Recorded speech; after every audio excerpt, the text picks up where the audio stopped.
Hello, all of you. Welcome back to my channel. मैं आज आप लोगों के लिए लेकर आ चुकी हूँ एक कलेक्टिव रीडिंग जिसका टॉपिक रहने वाला है, अगर आपके लव इंटरेस्ट हैं कोई तो उनकी डार्क साइड क्या है, डार्क साइड या उनकी वो साइड जो अब तक आपको पता ही नहीं है, उनके नेचर का वो हिस्सा, उनके व्यवहार का, उनके व्यक्तित्व का या उनके स्वभाव का वो हिस्सा जो अब तक आप जानते ही नहीं है, क्योंकि वो थोड़ा डार्क है, क्योंकि वो थोड़ा सीक्रेटिव है। ओके, तो उनकी डार्क साइड क्या है या उनके स्वभाव का, उनके नेचर का वो साइड क्या है जो अब तक आप जानते नहीं हैं, आप अवेयर नहीं हैं।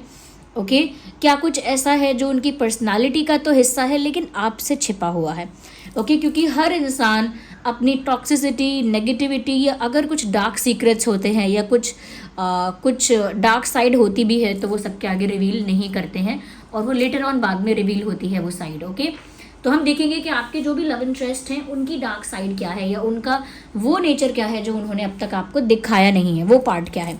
रीडिंग मेल फीमेल दोनों के लिए है, सभी ज़ोडिएक साइंस के लिए है, हर उम्र के व्यक्ति के लिए है, टाइमलेस है। जब भी इस वीडियो तक पहुंचोगे, जब भी इस वीडियो को देख रहे हो, आपके साथ तभी रेजोनेट करेगा, फिर चाहे आप इस वीडियो तक कितने भी समय बाद क्यों ना पहुंचे हो, क्योंकि ये कलेक्टिव जनरल रीडिंग है, इसीलिए ओपन माइंडेड होकर सुनना है, ज़बरदस्ती खुद को रीडिंग में फिट इन नहीं करना है। ओके व्यूवर्स, खुद को ज़बरदस्ती रीडिंग में फिट इन मत करो, लेकिन हाँ, अगर आप इस वीडियो तक पहुंचे हो देन आई हैव टू से कि अगर आप इस वीडियो को देख रहे हो तो डेफिनेटली इसमें कोई ना कोई मैसेज आपके लिए ज़रूर छुपा हुआ है, तभी आप यहाँ तक पहुँचे हैं। विदाउट एनी रीज़न आप इस वीडियो तक नहीं पहुँचे। ओके, चलिए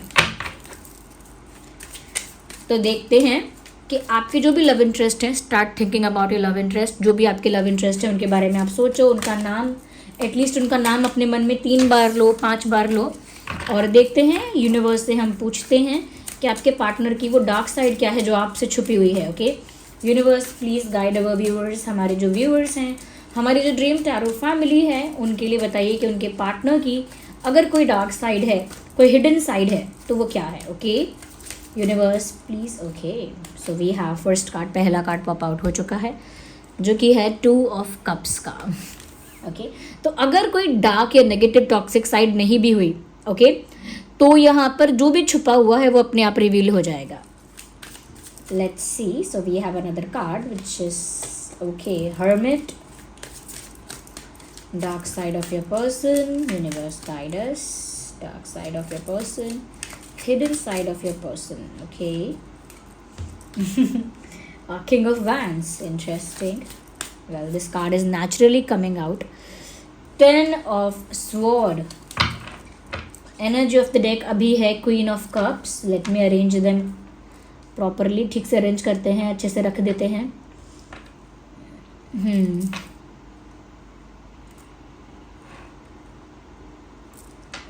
Okay. Energy of the day queen of cups. मैं इसे क्लैरिफाई करूँगी फिर भी, और 2 ऑफ कप्स को क्लैरिफाई करना है सबसे पहले, बिकॉज फिर इजी हो जाता है चैनलिंग। ओह माय गॉड, सी सब कुछ कितना कनेक्टेड है, सब कुछ कितना ज़्यादा अलाइनमेंट में रहता है रीडिंग्स में। ये अपने आप प्रूव करती है कि ये डिवाइन प्रेजेंस होती है, यहाँ पर डिवाइन स्पिरिट्स की प्रेजेंस होती है, क्योंकि एनर्जी ऑफ द डेक अभी मैं देख रही थी क्वीन ऑफ कप्स, फिर भी मैंने रख दिया, मैंने कहा ठीक है एनर्जी ऑफ द डेक है ये, फिर भी मैं और शफल करूँगी और क्लैरिफिकेशन लूँगी। तो ये कार्ड मैंने उस समय एनर्जी ऑफ द डेक का कार्ड जो है वो मैंने पिक नहीं किया, और फिर भी ये कार्ड दोबारा आया। There is a meaning behind it, spirits चाहते हैं कि इस कार्ड को कंसिडर किया जाए। Okay, clarify the hermit card, clarify the hermit card. Universe please clarify the hermit card. Why the Hermit card is here? Okay. Queen again. Queen of Pentacles. Clarify King of Wands. And here we have 3 of Cups. Clarify 10 of Swords. Why 10 of Swords is here? Okay. 4 of Pentacles. And energy of the deck is High Priestess. You see? High Priestess energy of the deck. And 4 of Pentacles यहाँ आया है clarification में। Let me arrange it. Okay, I hope visible तो है। Okay, let's start. सबसे पहले बताना चाहूँगी आपको मैं कि आपके जो भी पार्टनर है, सबसे पहली बात, this person is a hopeless romantic person. तो ये कोई डार्क साइड तो नहीं हुई, ये डार्क साइड तो नहीं हुई, बट ये एक सैड साइड हो गई। This is not dark enough, this is sad side. यानी एक इनका एक स्वरूप ऐसा है, एक इनका रूप ऐसा है, एक इनकी साइड ऐसी है जो बहुत होपलेसली रोमांटिक है। यानी कि this person is highly romantic, highly imaginary, यानी बहुत इमेजिनेशन करते हैं, बहुत डे ड्रीमिंग करते हैं और बहुत ज़्यादा रोमांटिक डे ड्रीमिंग करते हैं या करती हैं। May be they have the habit of doing it. आदत भी हो सकती है उनकी कि हमेशा इमेजिनेशन करना, विजुअलाइज करना, डे ड्रीमिंग करना और बहुत ही रोमांटिक विजुअलाइजेशन और इमेजिनेशन करना। बट वो होपलेसनेस क्यों है उनकी, वो रोमांटिक इमेजिनेशन? क्योंकि वो इसीलिए वो है क्योंकि वो रियल में नहीं है। यानी उनकी वो इमेजिनेशन, उनकी वो डे ड्रीमिंग या उनकी वो विजुअलाइजेशन जो वो कर रहे हैं, सीक्रेटिवली कर रहे हैं, वो इसीलिए कर रहे हैं क्योंकि उनकी रियल लाइफ इतनी रोमांटिक नहीं है। उनके रियल लव लाइफ में, यानी एक्चुअल लव लाइफ जो इस इंसान की है, उसमें इनको उतना रोमांस, उतना ज़्यादा केमिस्ट्री, उतना ज़्यादा पैशन, उतना ज़्यादा इंटेंसिटी मिली नहीं है और वो उस एक्सपीरियंस हमेशा करना चाहते हैं। तो एक होपलेस रोमांटिक इंसान ये बन चुके हैं या बन चुकी हैं और सीक्रेटली वो होपलेस रोमांटिक बिहेवियर जो है वो सीक्रेट ही रखा हुआ है क्योंकि वो imagination, daydreaming, visualisation, fantasise करना, यानी फैंटेसीज क्रिएट करना माइंड में, यानी वो जो भी आपके साथ चाहते हैं, जिस तरह का कनेक्शन, जिस तरह का मोमेंट, वो सब कुछ फैंटेसाइज कर रहे हैं। बहुत सारी फैंटेसीज भी हो सकती हैं उनके दिमाग में आपको लेकर, बट क्योंकि वो रियल लाइफ में प्रोजेक्ट नहीं हो रही हैं, इम्प्लीमेंट नहीं हो रही हैं, तो वो सीक्रेट ही है अभी तक। Okay, and but this person is extremely attached to you. एक अटैचमेंट कहूँगी क्योंकि यहाँ पर 3 वर्ड्स मुझे साफ साफ सिचुएशन के अकॉर्डिंग चैनल हो रहे हैं एंड मैं चाहती हूँ कि आप सुने क्लियरली और वो जैसे जैसे मैं वर्ड्स कहूँगी उन्हें वैसा वैसा ही अंडरस्टैंड करें। सबसे पहला, अटैचमेंट, बहुत अटैचमेंट। दूसरा, पजेसिवनेस, बहुत पजेसिवनेस और फिर उससे भी एक्सट्रीम। तीसरा, ऑब्सेशन। इन्हीं स्टेजेस में आपके पर्सन हैं। Okay, attachment, possessiveness and then obsession.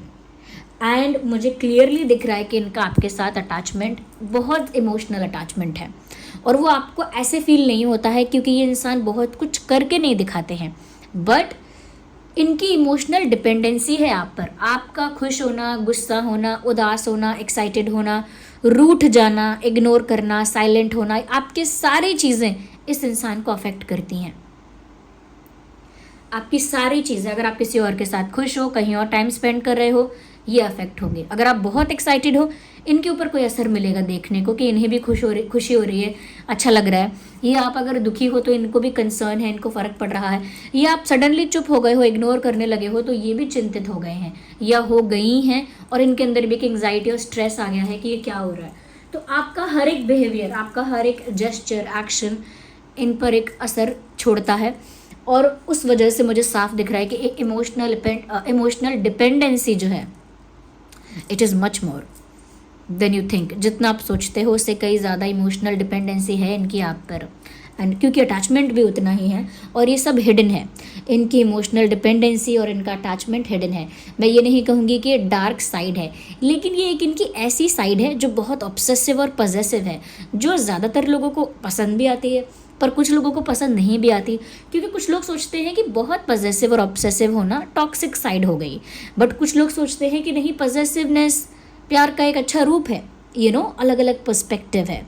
तो इन्होंने इसे हाइड करके रखा है क्योंकि इनको लगता है कि इनकी पजेसिवनेस, ये इनकी इतनी अटैचमेंट अगर विजिबल होने लगी, दिखने लगी, तो इनको बहुत कंट्रोलिंग और बहुत ज़्यादा ओवर पावर करने वाला इंसान समझ लिया जाएगा। तो ये इनकी, जैसे इनको डार्क साइड लगती है, एक नेगेटिव साइड लगती है इनको, और ये उस नेगेटिव साइड को हाइड करना चाहते हैं या चाहती हैं। मतलब ये अपनी ऐसी इमेज नहीं बनाना चाहते जहाँ पर ये कंट्रोलिंग है या बहुत ओवर पावरिंग है, बहुत डोमिनेंट हैं। वो अपनी इमेज नहीं बनानी है, इसीलिए उसको नेगेटिव साइड मानकर हाइड कर लेते हैं या हाइड कर लेती हैं कि वो ठीक नहीं है। सेकेंड थिंग इज़ दैट कि ये जो इंसान है मुझे लगता है कि बहुत ज़्यादा चिंतन करने वाले पर्सन है, यानी कि कुछ भी होता है उसको डीपली थिंक करता है ये इंसान, डीपली एनालाइज करना, डीपली स्टडी करना और बहुत डीपली अंडरस्टैंड करना।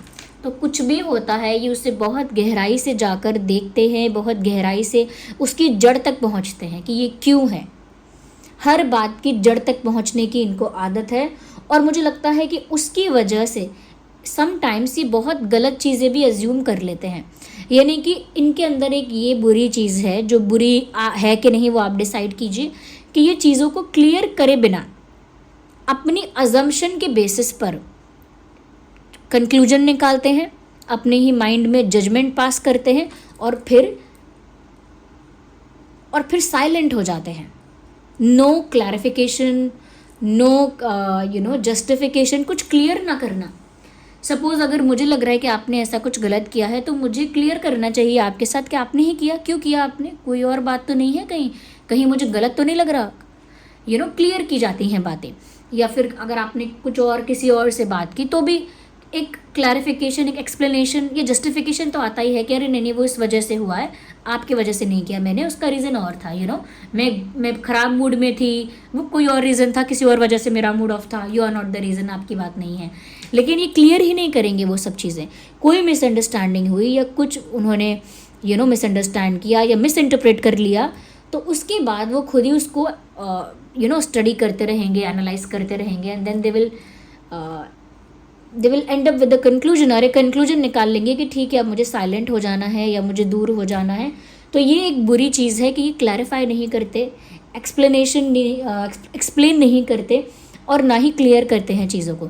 तो मिसअंडरस्टैंडिंग्स को क्लियर नहीं कर सकते और सॉर्ट आउट करने वाला मुझे लगता है कि वो एफर्ट ही नहीं लेते वैसा, चुपचाप शांत होकर एक रास्ते से, पतली गली से निकल जाते हैं। So that is not a good thing.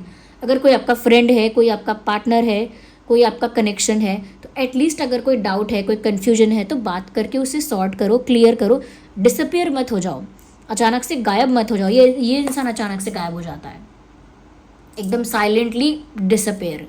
तो ये इनका एक डार्क साइड तो नहीं कहूँगी, बट ये इतना पॉजिटिव साइड नहीं है। Okay, this is not a good thing. ये अच्छी चीज़ नहीं है कि अज्यूम करना, फिर अपने अजम्पशन को बिलीव करना, सच मान लेना और फिर उसका फैसला भी अपने मन में ही सुना देना कि ठीक है भैया मैं तो चला आपके रास्ते से जा रहा हूँ मैं। ये नहीं करना चाहिए, पहले क्लियर करो। ओके, यहाँ पर एक चीज़ ये है, ये इंसान शायद ना माने, ये इनकी डार्क साइड तो नहीं कहूँगी बट एक नेगेटिव साइड ज़रूर है, जो बहुत टॉक्सिक तो नहीं है बट नेगेटिव है स्टिल। वो ये है, this person is very very और highly over confident and highly egoistic और एरोगेंट। मतलब ये इंसान एरोगेंट हो सकते हैं, इनके अंदर ईगो का प्रॉब्लम हो सकता है, ओवर कॉन्फिडेंस का प्रॉब्लम हो सकता है, बट ये उस चीज़ को एक्सेप्ट भी नहीं करेंगे और उस चीज़ को कह सकते हैं कि उसको फिक्स भी नहीं करेंगे। क्या अगर आपको पता है एटलीस्ट आपके अंदर कि आप बहुत एटीट्यूड या बहुत ईगो में रहते हैं, तो अगर आपका दिल जानता है तब तो आप उसे फिक्स करिए, ठीक करिए। आप चलिए दूसरों के आगे एक्सेप्ट मत करिए, लेकिन खुद अपने ईगो इशू को सॉल्व करिए। लेकिन ये क्या करते हैं, खुद भी नहीं मानते कि इनका कोई ईगो इशू है और ना उसे फिक्स करना चाहते हैं, ना ही उसे ठीक करना चाहते हैं। अपने ईगो इशू को भी ठीक नहीं करना चाहते हैं, अपना ईगो प्रॉब्लम एक्सेप्ट भी नहीं करना चाहते और फिक्स भी नहीं करना चाहते कि अपने आप से फिक्स कर लें, किसी की बात का ट्रस्ट ना करें, अपने आप से ये चीज़ आइडेंटिफाई करें कि हाँ मुझे इतने ईगो में नहीं रहना चाहिए। बट एटीट्यूड, ईगो या फिर ओवर कॉन्फिडेंस ये इनके अंदर है, एक ज़िद है और वो ज़िद किसी पावर की वजह से है, किसी पोजीशन की वजह से है, या फिर खुद ही इतनी डोमिनेटिंग पर्सनालिटी, डोमिनेटिंग तो नहीं लेकिन अपने अकॉर्डिंग करने की इच्छा। क्योंकि ज़िद वही इंसान कर सकता है जिसको लगता है कि मैं जो चाहता हूँ वो होकर रहना चाहिए। ज़िद कौन करेगा? ज़िद तो वही करेगा जिसको लगता है मैंने जो बोला वो सही है, मैंने जो बोला वो होना ही चाहिए। तो उसके अंदर कॉन्फिडेंस भी आ जाता है कि ये तो होगा ही होगा, अब मैं नहीं जानता कैसे होगा लेकिन होगी ये चीज़, तो वो कॉन्फिडेंस भी आता है। और फिर कहीं पर एडजस्ट ना कर पाना या कहीं पर फ्लेक्सिबल ना होना और बोलना कि नहीं मैं तो नहीं एडजस्ट कर सकता, या मेरे लिए तो नहीं है ये एडजस्टेबल और फ्लेक्सिबल, तो वहाँ पर बहुत अड़ जाना, अकड़ में या बहुत ईगो में अड़ जाना कि नहीं नहीं ऐसे नहीं होगा, जैसे मैंने सोचा वैसा ही होगा, तो वो ईगो है।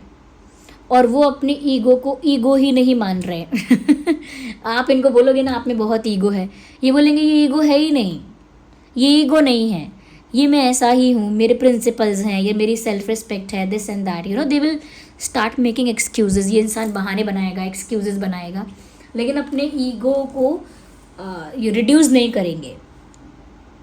या बहुत कम लोगों के लिए बोलूँगी, of course not for everyone. अगर ये इंसान बोलते हैं कि इंटॉक्सिकेशन नहीं करते हैं या कुछ रॉन्ग कंजप्शन नहीं करते हैं, तो यहाँ पर डाउटफुल है चीज़ें। आई एम नॉट सेइंग कि करते ही हैं, but there is a doubt. चाहे ये अल्कोहल कंजप्शन के लिए अगर इन्होंने मना किया है कि ये अल्कोहल कंज्यूम नहीं करती, ये नहीं करते, तो पॉसिबल है कि करते हैं।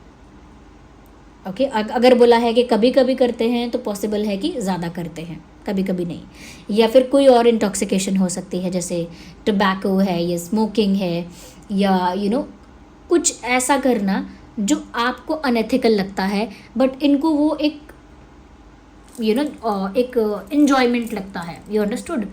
आप समझ रहे हैं ना, मतलब कि जो आपको लगता होगा कि ये अनएथिकल है या फिर ये मॉरली करेक्ट नहीं है, या या प्रिंसिपल्स के अगेंस्ट है आपके, कुछ ऐसा, और वो चीज़ उन्होंने फिर हाइड कर ली, उन्होंने वो चीज़ दिखाई भी नहीं।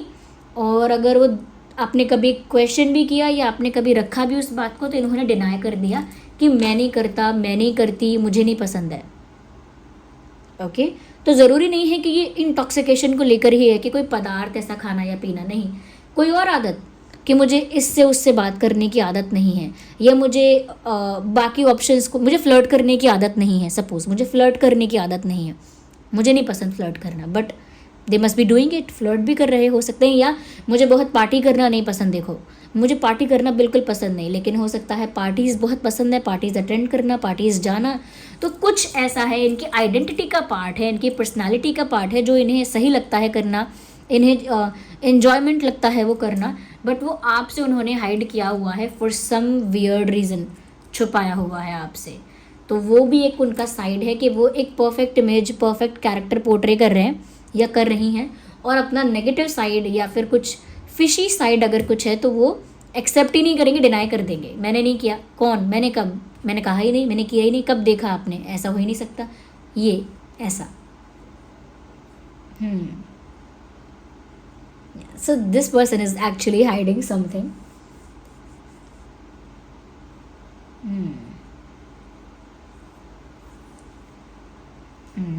Just a second. One more thing is that कि ये इंसान, मैंने बोला कि आपके साथ बहुत अटैच हैं, तो बहुत हर्ट होते हैं अटैचमेंट की वजह से। इनकी पॉजेसिवनेस और जो मैंने बोला था ऑब्सेशन कुछ इतना ज़्यादा हो जाता है, समटाइम्स, नॉट ऑलवेज, समटाइम्स वो ऑब्सेसिवनेस, वो पॉजेसिवनेस इतनी ज़्यादा हो जाती है कि ये खुद को ही दुख पहुंचाते रहते हैं, जिसे कहते हैं सेल्फ सबटाज। खुद को ही तकलीफ़ देते रहते हैं, खुद को ही दुख देते रहते हैं, और आपके लिए पॉजेसिव होते रहते हैं। अगर आप किसी से बात करते हैं, कोई आपको अप्रोच करता है, व्यूअर्स, कोई आपके साथ क्लोज होता है, कोई आपके साथ फ्रैंक होता है, फ्रेंडली होता है, फ़नी होता है, और कोई आपके साथ बहुत कंफर्टेबल होता है, या कोई आपको बहुत अटेंशन देता है, या आप किसी के साथ कंफर्टेबल होते हो, क्लोज होते हो, फ्रेंडली, फ्रैंक और फ़नी हो जाते हो किसी के साथ, या किसी को आप अटेंशन दे देते हो, so they get very jealous. Female हो, मेल हो, जिसके लिए भी आप देख रहे हो, ये बहुत जेलस हो जाते हैं, और एक सेंस ऑफ कंट्रोल, एक एक अधिकार सा महसूस करने लगते हैं, एक सेंस ऑफ राइट फील करने लगते हैं कि जैसे आप पर तो उनका अधिकार है, वो तो आपको रोक सकते हैं, या वो तो आपको मना कर सकती हैं कुछ करने से, या वो आपको टोक सकती हैं या मना कर सकते हैं, स्टफ लाइक दैट। तो उनको वो अधिकार अंदर से फील होने लगता है कि मैं रोकूं इस इंसान को, कैसे रोकूं, क्या बोल के रोकूं, टोक दूं, क्या बोल के टोकूं, तो उनको वो जेलसी की वजह से उनको लगता है कि वो आपको रोक टोक सकते हैं, या आपको कंट्रोल कर सकते हैं, या आपको किसी से दूर कर सकते हैं, किसी से आपकी बातचीत बंद करवाना चाहते हैं, या चाहते हैं कि आप किसी से मिलना बंद कर दो या उनसे बातचीत बंद कर दो, चाहे वो आपके फ्रेंड क्यों ना हो।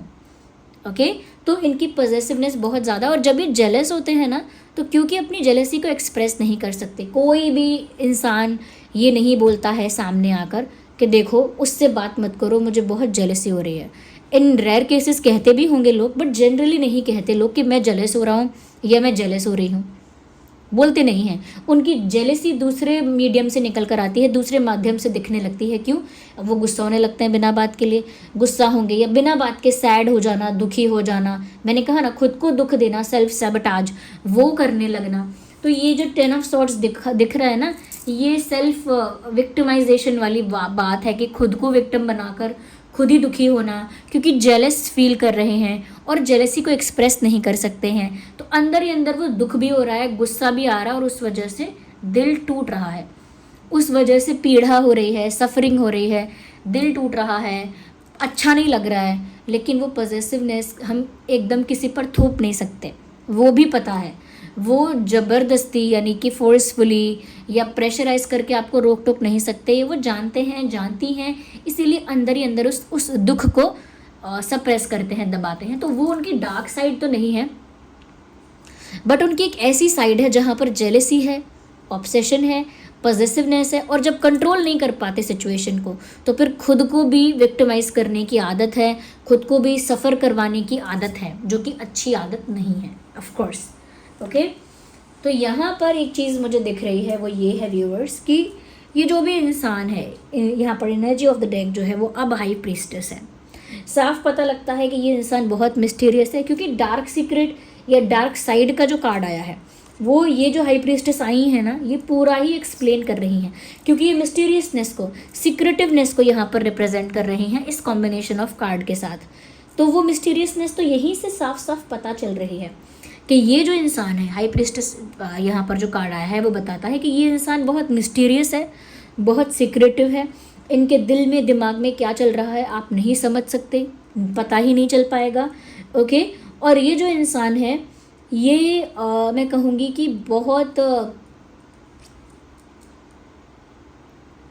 फील कर सकते हैं।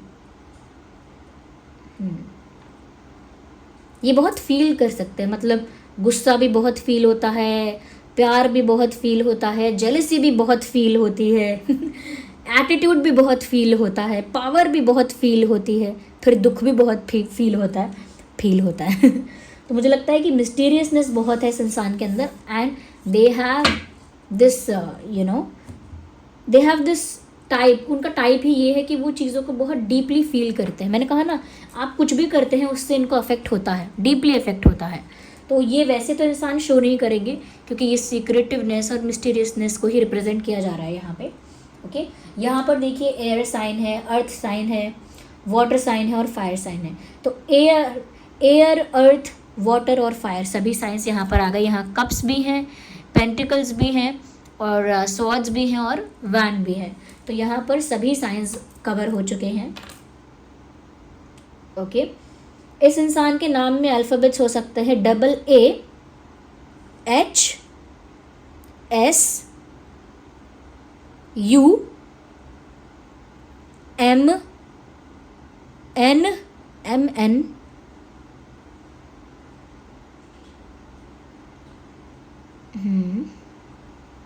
T for tiger. ये कुछ अल्फ़ाबेट्स हो सकते हैं जो इस इंसान के नाम का इनिशियल अल्फ़ाबेट हो सकता है, या बीच में भी आ सकते हैं ये अल्फ़ाबेट्स, हो सकता है आपके नाम का अल्फ़ाबेट चैनल हो गया हो, एनर्जी वाइस वर्सा हो जाती है। ओके, एनर्जी जो है वो वाइस वर्सा समटाइम्स हो जाती है, कभी कभी आपके लिए चैनलिंग हो जाती है क्योंकि आप देख रहे हैं।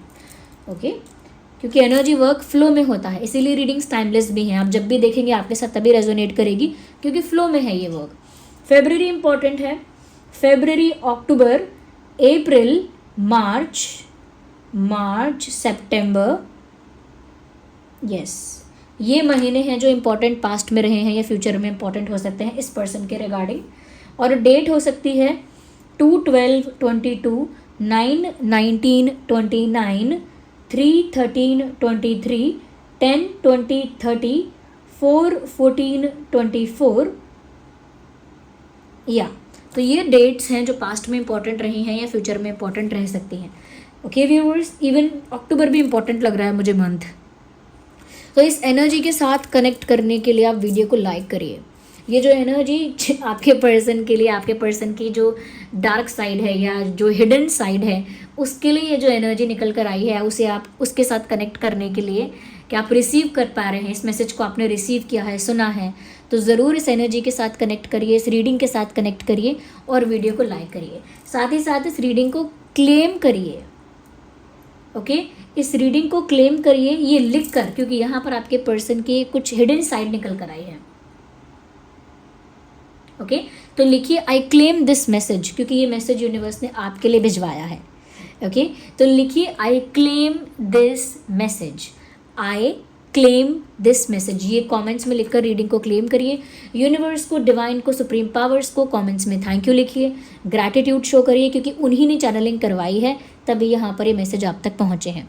ओके, और साथ ही साथ सब्सक्राइब करिए ड्रीम टैरो चैनल को, ताकि आप मेरी एनर्जी, मेरी ऊर्जा के साथ जुड़ सकें। क्योंकि अगर आप मेरे साथ जुड़ेंगे वाइब्रेशनली, ओके, एनर्जेटिकली, अगर मेरे साथ कनेक्टेड होंगे, तो मैं आपकी लाइफ सिचुएशन के लिए चैनलिंग कर पाऊंगी आसानी से। मैं किसी रैंडम नंबर ऑफ पॉपुलेशन के लिए चैनलिंग नहीं कर रही हूँ, क्योंकि मेरे लिए पॉसिबल भी नहीं होगा। जो लोग मुझसे जुड़े हुए हैं उनकी एनर्जी कैच कर उनके लिए चैनलिंग कर पाना ज़्यादा सरल है। ओके, एनर्जी वर्क तो ऐसे ही होता है, इसीलिए सब्सक्राइब भी करिए, बेल आइकन को भी प्रेस करिए। ओके, और यहाँ पर मैं कुछ ब्रेसलेट्स और कुछ क्रिस्टल्स के बारे में बताने वाली हूँ। जो लोग सच में प्यार अट्रैक्ट करना चाहते हैं उनके लिए मैंने बताया है, क्योंकि ये प्यार को लेकर ही है, बिकॉज ये एक लव रीडिंग के एंगल से भी आप देख सकते हैं इफ़ यू वांट टू। तो अगर आप सच में चाहते हैं कि आपकी ज़िंदगी में वो ट्रू लव आए, ओके, इस रीडिंग के रिगार्डिंग भी और इस रीडिंग को छोड़कर भी, हटा कर भी, अगर आप चाहते हैं कि आपकी लाइफ में ट्रू लव आए, रोमांस आए, तो गाइज ये है rose quartz ring. You see that, ये रोज क्वार्ट्ज रिंग है। ये वाइटिश, पीच और पिंकिश टाइप का क्रिस्टल होता है। ओके, अब ये रिंग फॉर्म में भी है, ये ऐसे करके आप प्रेस कर सकते हैं, लूज कर सकते हैं। ओके, तो ये है, look at this, rose quartz. Okay, साथ ही साथ हमारे पास है रोज क्वार्ट्ज का ब्रेसलेट, सी दैट,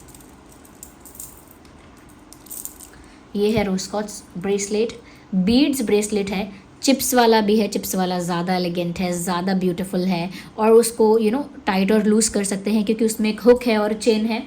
साथ ही साथ अगर वो भी नहीं तो रोज़ क्वार्ट्ज की एंकलेट भी है, यानी कि कोई भी महिला है वो पैर में वो एंकलेट पहन सकती हैं रोज़ क्वार्ट्ज की। ओके, और रोज़ क्वार्ट्ज की अब हमारे पास रिंग भी है। ओके, तो आपको रिंग में पहनना है, बीड्स में पहनना है, चिप्स में पहनना है, या एंकलेट के फॉर्म में पहनना है, आप पहन सकते हैं। लेकिन ये आपकी लाइफ में क्या करेगा, प्यार अट्रैक्ट करेगा, रोमांस अट्रैक्ट करेगा, इमोशनल स्टेबिलिटी अट्रैक्ट करेगा और ब्यूटी अट्रैक्ट करेगा। ये क्रिस्टल जो है वो ऑथेंटिक क्रिस्टल है, इसका सर्टिफिकेट आपको मिलेगा। ये चार्ज होता है सेलेनाइट प्लेट पर रखकर। ये अगर आप रिंग चार्ज करेंगे तो सेलेनाइट प्लेट पर ऐसे उल्टा रखिएगा, दिस लाइक दिस। ओके, क्योंकि क्रिस्टल जो है वो सेलेनाइट प्लेट को टच करना चाहिए, keep that in mind. Okay, जो आप चार्ज करते हैं तो उसका मतलब ये होता है कि क्रिस्टल्स सेलेनाइट को टच कर रहे हैं। ओके, सेलेनाइट प्लेट बहुत ही सेंसिटिव, डेलिकेट होती है, ध्यान से रखना उसे। उसका लिंक डिस्क्रिप्शन में है। ये जो बताए हैं मैंने रोज क्वार्ट्ज, उसका लिंक भी डिस्क्रिप्शन में है, क्योंकि मैंने हमेशा कहा है क्रिस्टल्स यूज़ करिए, कर सकते हैं सपोर्ट के लिए क्रिस्टल्स यूज़, कि आप किसी तरह की एनर्जी अट्रैक्ट करना चाहते हैं तो कर सकते हैं, लेकिन क्रिस्टल्स ऑथेंटिक होने चाहिए। इसीलिए इनकी ऑथेंटिसिटी का प्रूफ जो है वो, इनका कार्ड है वो आपको साथ में मिलेगा। ओके, जिन लोगों को बड़ी नज़र लगती है, जिनके प्यार को बहुत नज़र लगती है, यानी कि कोई ना कोई थर्ड पार्टी, कोई ना कोई आउटसाइड इंटरफेरेंस बार बार होता है प्यार में, और उसकी वजह से लोगों की गलत इंटेंशंस होते हैं, वो आपके प्यार को, आपके रिश्ते को अफेक्ट करते हैं। लोगों की बुरी नज़र होती है, वो आपके प्यार को, आपके रिश्ते को अफेक्ट करती है। तो प्यार को ही क्या, अपने पैसे को, हेल्थ को, फैमिली को, प्यार को प्रोटेक्ट करने के लिए, एक प्रोटेक्शन शील्ड बनाने के लिए ये टाइगर आई यूज़ कर सकते हैं। टाइगर आई चिप्स फॉर्म में भी है, अगेन वही टाइगर आई का एंकलेट भी आपको मिल जाएगा, टाइगर आई का रिंग भी है, ऐसा ही एडजस्ट करने वाला रिंग है, और टाइगर आई बीड्स में भी है। तो बीड्स पहन लीजिए, चिप्स पहन लीजिए, एंकलेट पहन सकते हैं, या फिर रिंग पहन सकते हैं, जिस भी फॉर्म में पहनना है पहन सकते हैं। लेकिन टाइगर आई एक प्रोटेक्शन शील्ड का क्रिएट करेगा, जो कोई भी नेगेटिविटी होगी, कोई आपके खिलाफ होगा या किसी के बुरे इंटेंशंस होंगे, वो वहीं पर ब्लॉक रहेंगे और आपकी शील्ड आपको प्रोटेक्ट करेगी। तो ये है टाइगर आई, ये मेल फीमेल दोनों ही पहन सकते हैं। ये बीड्स वाला है। ओके, इसके तो नाम से ही पता चलता है कि ये प्रोटेक्ट करेगा। ओके, टाइगर आई, ये भी सेलेनाइट प्लेट पर चार्ज होगा, बट ध्यान रखिएगा कि जो रोज क्वार्ट्ज क्रिस्टल है वो हमेशा हमें लेफ्ट में पहनना है, और जो टाइगर आई होता है स्टोन, वो हमेशा हमें राइट में पहनना चाहिए। लेफ्ट में पहनने के अलग बेनिफिट्स हैं, बट आपको राइट में पहनने की ज़्यादा ज़रूरत होती है हमेशा, क्योंकि अटैक जो है, नेगेटिव एनर्जी अटैक, वो बाहर से ही होता है। अगर इंटरनल अटैक से बचना है तो उसे पहना जाता है लेफ्ट में, बट आप राइट में ही पहनिएगा, आई वुड रिकमेंड। ओके, ये सब लिंक डिस्क्रिप्शन में आपको मिल जाएंगे। ये हमारी ही वेबसाइट है शिबा, जिसका लिंक मैं आपको डिस्क्रिप्शन में प्रोवाइड कर रही हूँ। ओके, तो ऑथेंटिक ही मिलेगा आपको। चलिए फिर मिलते हैं अगली रीडिंग में। Bye, take care.